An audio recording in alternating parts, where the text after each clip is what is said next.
Okay, let's unpack this. Welcome, everyone. Today we're doing a deep dive into, well, the real bedrock of conversational English. We're talking about how we express choice, how we compare things, and how we talk about things being the same, equivalency, and our source material. It's basically a full language learning curriculum stack. Really comprehensive stuff. So we'll get into the grammar, sure, but always looking at how it's actually used, practical application. That's the plan. Our mission here isn't just reciting rules. We're aiming to pull out the most relevant and most natural modern English from these materials. We'll look at the frameworks, comparatives, superlatives aren't explicitly here, but the idea is there, equivalency, and especially those tricky preference phrases. The goal is maximum utility for you, the learner.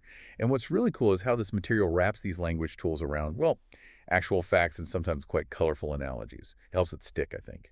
Yeah, definitely. And we jump right in with the slogan search section, kind of a marketing scenario. You've got Jeff and William trying to nail down a new slogan for sunshine travel. They throw out a few ideas. Travel to the sun with sunshine travel, or travel to the sunshine. Basically the same idea. And then the big one, Sunshine Travel, the world's favorite travel agency. Pretty bold. Very bold. But then Elizabeth, who's playing the role of the public here. The decider. Yeah, the arbiter of taste. She just shoots them down. Politely, though. Her rejections are things like, no, not much, or, not really. It's an immediate gut reaction, isn't it? It really shows how preference works. It's subjective, instant, doesn't always follow logic. You just feel it. So why did those slogans fail, do you think? Looking at the language, the travel to the sun ones seem a bit obvious, literal. Exactly. Too literal, and the word's favorite. It just sounds like boasting, doesn't it? Yeah. It demands you agree, but it doesn't really offer anything imaginative. It's too direct. Right. Which leads to the slogan that does work, the old one they go back to. With sunshine travel, it's a small world. Ah, yes. Much better. It works because it's not stating a fact. It's suggesting a feeling, an outcome. It's got this implied comparison. Hiding inside the world feels smaller, see? That's much more sophisticated, emotionally resonant than just saying, we're the best. Yeah. So right away, the lesson is that effective language often uses these underlying structures, comparison, implied feeling, to hint at preference, not just state it bluntly. Okay, so that naturally leads us into the main topic, expressing preference properly. Going beyond just I like or I don't like. And the source material here makes a really crucial distinction between two ways of using the verb prefer. Getting this right feels like a big step up in sounding, fluent and polite. It absolutely is. This difference between a general opinion and a choice right now. It's vital. We're talking I prefer versus I'd prefer. The difference is partly context, but it also carries a lot of social weight, actually. Right. Let's start with the first one, the general sort of lifelong preference. Okay, so I prefer. Think of this as your default setting, your standing order. It covers habits, general opinions, choices that don't really change day to day. The examples in the source are spot on. Which do you prefer, beer or wine? If you say, I prefer wine, you're stating a general, consistent taste. It's not about this specific moment. It's about you, generally. Yeah, makes sense. And the source gives us this useful phrase, structure, too. I don't like X very much. I prefer Y. That seems like a really smooth way to disagree or state a preference without being harsh. It's a great softener, isn't it? Yeah. Instead of just saying, I hate classical music, which sounds a bit strong, you can say, well, I don't like classical music very much. I prefer pop music. And it's just, you acknowledge the other thing, but clearly state your own general taste. It's polite. It elevates the conversation. Okay, got it. Now for the trickier one, the conditional choice. I'd prefer. That out is important. Crucial. It's short for would, so I would prefer. And I prefer is really for choices in a specific immediate situation. Right now. Think of it as being for this moment only. Or, very often, it's used to gently reject a suggestion and offer a counter idea for this situation. It generally sounds a bit more polite, maybe slightly more formal than I prefer. The source has that example about meeting times. We could meet at 7.0 or 8.0. Which would you prefer?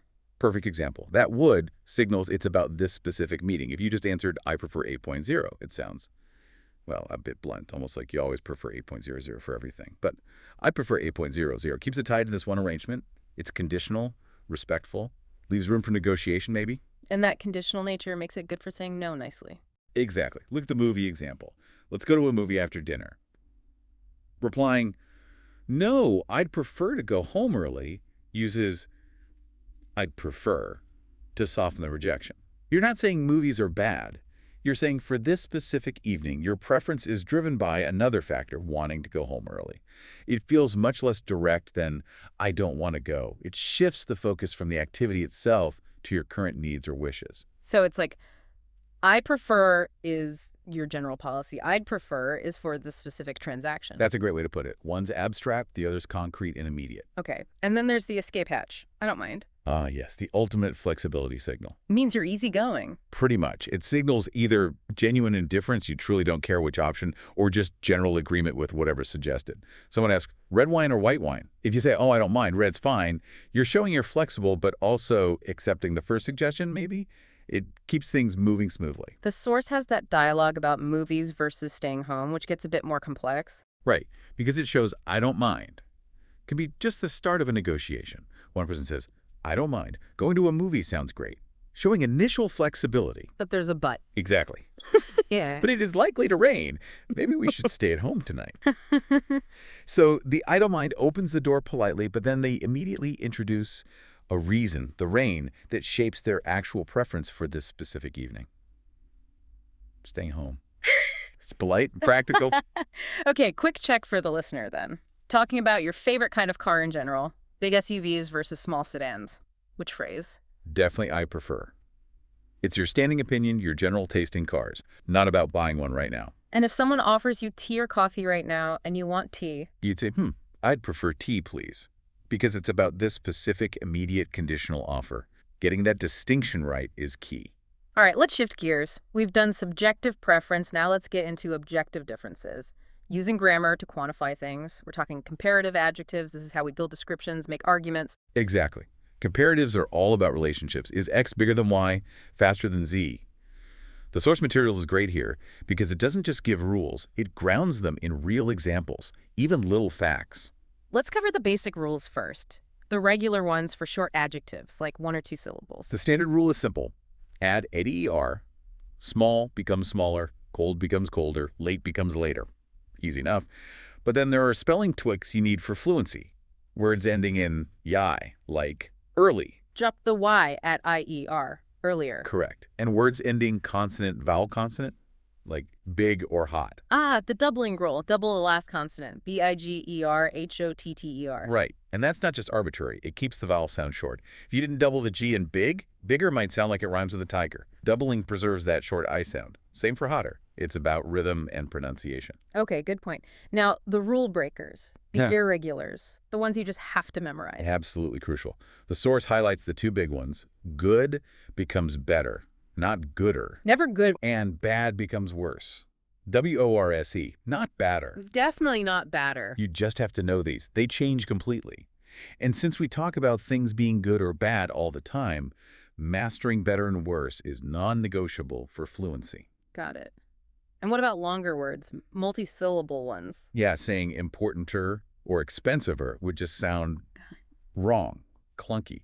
So for longer adjectives, usually 3 or more syllables, sometimes 2, we don't add EER. We put the word more before the adjective. More famous, more difficult, more expensive, more important. It just flows better. And that more structure is key for abstract stuff too, right? Like that classic debate, which is more important, love or money? Exactly. That question hinges entirely on the more important comparative structure. It frames the whole discussion. Comparatives aren't just for physical size. They're for ranking ideas, values, everything. Okay, let's see these in action with those factual nuggets from the source. The geographic fact check. These are basically comparison exercises. They are. Nugget 1, Hong Kong or Jamaica, which is bigger. The source says Jamaica. Right. And notice the language it uses, potentially Jamaica, is much bigger. That little word much is an intensifier. We don't just say bigger. We often add words like much, a lot, significantly, slightly, to show the degree of difference. Jamaica, around 11,000 kilometers, is indeed much bigger than Hong Kong, around 1,000 kilometers. Okay, nugget 2. Scotland versus Wales. Bigger or smaller? This one's interesting because the source might not explicitly state the sizes, prompting you to use general knowledge. And Scotland is bigger than Wales. Considerably so. Right, so a fluent speaker might say, Scotland is quite a bit bigger than Wales, or maybe flip it. Wales is significantly smaller than Scotland, showing you can use the comparison both ways. And nugget 3, using a multi-syllable word. Which part of India is more mountainous, north or south? The north. because of the Himalayas. That's a perfect use of the more structure for equality, not just size. More mountainous. Again, you could add intensifiers. The north is far more mountainous. Or if the difference was small, slightly more mountainous. Makes sense. And the other examples in the source show the range, don't they? Totally. Comparing time, which is later, 11 a.m. or 1 p.m. Comparing cost, which is more expensive, a bike or a Ford Fiesta. Probably the Fiesta. And back to the abstract, which is more important, love or money. All these questions, all these debates rely on the comparative structures we've just covered. They're the engine. Okay, so we've done difference. Now what about similarity? When things aren't different but are the same or, pretty close, this segment is about establishing equality. Right. Equivalency expressions. Yeah. And they're just as important for clear communication. What's neat is the source immediately gives us 3 ways to say basically the same thing, focusing on size as the example. Gives the learner options. Okay, what are the 3 structures for saying 2 things are the same size? All right, method 1. If the context is clear, just the same size. Simple. Method 2. If you need to specify what it's the same size as, use the same size as. And method 3 uses the core comparison structure format, as big as. And the example comparing the USA and China uses all 3 back to back. Yeah, it's a great illustration. The question, is the USA bigger than China? The answer starts concise. No, they're about the same size. Note the about, very natural for things that aren't exactly identical. Good point. Softens it. Then it elaborates, introducing the comparison object. The USA is about the same size as China. And finally, using the other structure, the USA is as big as China. Boom. 3 ways to say the same thing, basically. Shows flexibility. That third structure, as adjective as, feels really important. It's not just for size, is it? It's the basis for similes. Exactly. That's where it gets really powerful, moving beyond just facts into descriptive, evocative language. Yeah. Similes use that as adjective as noun structure to create these instant mental pictures by comparing something to a well-understood reference point. The source gives us a nice list. As hot as the sun, extreme heat, as big as a house, relatable large size, as famous as Marilyn Monroe, peak cultural fame, as wide as the ocean, immense width, as cold as ice, extreme cold, very common idiom. Using these makes your English sound much more, colorful, right? More fluent than just saying very hot or very famous. Absolutely. It adds punch, imagery, and cultural resonance. It's a key part of natural expressive speech. And this idea of using comparison for effect brings us neatly back to that song mentioned in the source material. Ah, the connection. Section 4 of the song, I prefer the simple things in life. Yes. This song is like the perfect case study because it weaves together comparison and preference beautifully. It's basically built on comparative questions, isn't it? The lyrics keep asking, is your house bigger than my house? Is your car faster than mine? Is your job better than my job? Exactly. It sets up all these objective comparisons, size, speed, quality, things you could measure. But then the singer pulls the rug out from under the comparison. They say, well, if it is, I don't mind. Because they immediately state their general preference. I prefer the simple things in life, the sun, the moon, nature. Right. So it compares fancy stuff, big apartment, Picasso on the wall, to simple, natural things, and chooses the simple things. Precisely. The comparisons aren't there to declare a winner in the material world. They're there to set up the reason for the preference. It shows how we often use objective comparison, bigger, faster, better, to justify our subjective choices, what we actually value or prefer. It connects the grammar directly to personal philosophy. That's the real takeaway. Okay, so we've got the theory, preference, comparison, equivalency. Now let's look at the longer dialogues in the source, see how these structures actually play out in a more flowing conversation. Right. Section V gives us these situational dialogues. Let's start with the pen pals one, Maggie and Ricky. This is interesting because it shows layers of preference. Ricky's quite specific, isn't he? He wants a Canadian pen pal, but specifically from the Rocky Mountains. That's a detailed I prefer situation almost. It is. It's a stated desire. And Maggie's response is great too. She doesn't just say, I don't mind. She uses a slightly different phrasing. It wouldn't matter to me where my pen pal was from. Ah, another way to signal flexibility, neutrality. Exactly. It's another useful phrase for that. Then later, when they choose drinks, juice or a Coke, Ricky's answer is textbook. I'd prefer a Coke. Back to that immediate situational choice, the I'd prefer for the here and now. Perfect. But maybe the best example, the one that really pulls it all together, is the competition review. Section 6. You've got George and Mary in a quiz, using comparatives under pressure. Mary gets them right. Jamaica is bigger, North India is more mountainous. And then she wins and gets offered the prize, Barbados or Canada. The host asks, which would you prefer? And Mary's response is just chef's kiss. It demonstrates everything. She starts with perfect neutrality. Oh, I don't mind, really. Buys herself a second. Polite, flexible. Just her opening move. Then she makes the specific conditional choice. I think I prefer Barbados. Using I'd prefer for the immediate decision. And then this is the clincher. She instantly justifies it using a comparative. Yes, it's hotter. Wow. Okay. So neutral opening, conditional preference, comparative justification, all in one smooth sequence. That's fluent conversation right there. It shows how these structures aren't isolated grammar points. They link together naturally to build a reasoned choice. The why, hotter, supports the what, Barbados. Masterful. Okay, before we wrap up, we should quickly mention the vocabulary lists tucked away in Section 7. They show the kind of range needed. Good point. It's not just about the core structures. Nugget 4 is the nationality vocabulary.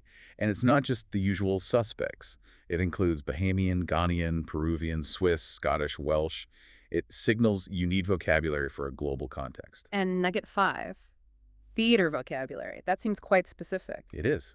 Broadway, fringe, pantomime synopsis, director, producer, actor, actress, including something like pantomime, suggests the goal isn't just basic survival English, it's cultural literacy, being able to discuss specific cultural forms, arts, entertainment, that requires specialized vocabulary beyond the everyday. It hints at the depth needed for real fluency. Right. So putting it all together, what's the big picture for the listener? Well, I think it means that if you really get a handle on these three areas, preference, I prefer, yeah. Comparison, using more irregulars, and equivalency, as the same as, you unlock a huge amount of expressive power.